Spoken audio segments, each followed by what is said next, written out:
രേണുസുതി എന്തുകൊണ്ട് വിമർശിക്കപ്പെടുന്നു എന്ന് ചോദിച്ചാൽ ഒരു സത്യം ആരെങ്കിലുമൊക്കെ പറയണമല്ലോ. അതുകൊണ്ട് ഞാൻ പറഞ്ഞേക്കാം. നമ്മുടെ ഒരു സോക്കോൾഡ് സൗന്ദര്യബോധത്തിന് ചേരുന്ന ഒരാളല്ല എന്നുള്ളത് കൊണ്ടാണ് അവർ വലിയ തോതിൽ വിമർശിക്കപ്പെടുന്നത്. അതെ. മനസ്സിലായി. ഇപ്പൊ നമ്മള് തുറന്നു പറഞ്ഞിട്ടുണ്ടെങ്കിൽ എന്തുകൊണ്ടാണ് കേരളത്തില് ഇപ്പൊ ഒരു വാളയാറിലെ പെൺകുട്ടികള് മരിക്കുമ്പോൾ കേരളീയ സമൂഹത്തിന് വലിയ വിഷമം തോന്നാത്തത്? എന്തുകൊണ്ടാണ് ഒരു ആദിവാസി പെൺകുട്ടികള് ഗർഭിണിയാവുമ്പോൾ തന്നെ ഗർഭം നടത്തുമ്പോൾ തന്നെ മരിച്ചു പോകുമ്പോൾ നമുക്ക് വലിയ വിഷമവും തോന്നില്ല? അതേസമയം നമുക്കറിയാം, ഇപ്പൊ കൊല്ലത്ത് നിന്നുള്ള വളരെ സുന്ദരിയായിട്ടുള്ള പെൺകുട്ടി, ഞാനിപ്പോ പേര് പറയുന്നില്ല, നിങ്ങൾക്കെല്ലാം ഊഹിക്കാവുന്നേ ഉള്ളൂ, ഒരു RTO ഓഫീസ് ജീവനക്കാരിയുടെ ഭാര്യ മരിച്ചു പോയപ്പോൾ നമുക്ക് വലിയ ബുദ്ധിമുട്ട് തോന്നിയിരുന്നു.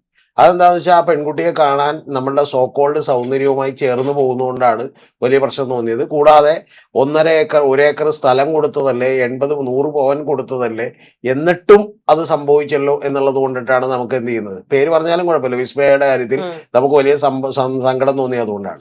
മാധ്യമങ്ങളും അതുമാത്രമാണ്, കാരണം അത് കാണിച്ചാലേ ആ കാണാൻ ആളുകൾ ഉണ്ടാവുള്ളൂ എന്നുള്ളത് കൊണ്ടാണ് ചെയ്തത്. ഞാൻ പറഞ്ഞത് വിസ്മയുടെ മരണവും ഒക്കെ നമ്മൾ ദുഃഖിപ്പിക്കേണ്ടതാണ് കേട്ടോ, ഒരു സംശയമില്ല. ഞാൻ പറഞ്ഞത് അത് വേണ്ടെന്നുള്ളതല്ല. പക്ഷെ പലപ്പോഴും ഇത് സമൂഹത്തിലൊരു അനീതിയാണ്, അന്യായമാണ് എന്നുള്ളതാണ് ഏറ്റവും പ്രധാനപ്പെട്ട കാര്യം.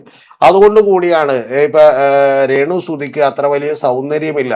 ഈ സൗന്ദര്യം എന്നൊക്കെ പറയുന്ന അവനവന്റെ കണ്ണുകളിൽ തോന്നുന്നതാണല്ലോ, അല്ലാതെ സൗന്ദര്യത്തിന് ഇങ്ങനെ X-ഉം Y-യും നിർവചനമൊന്നും ഉണ്ടാക്കി വെച്ചിട്ടില്ല. മനസ്സിലായോ? നമ്മൾക്ക് മാത്സിലെ മറ്റേ തിയറികൾ പോലെ ഡെഫിനിഷൻ ഒന്നും ഇല്ലല്ലോ ഇത്. അപ്പൊ അതുകൊണ്ട് അതൊക്കെ വെറും ശുദ്ധ അസംബന്ധമാണ്. അതൊക്കെ വിറ്റ് കാശാക്കാം, ഇതൊക്കെ ഇവിടെ കാണാൻ കുറെ പേരുണ്ട് എന്നുള്ളത് കൊണ്ടാണ് ഈ പറയുന്ന ആളുകൾ അവർക്കെതിരെ വിമർശനം ഉന്നയിച്ചിട്ടുള്ളത്.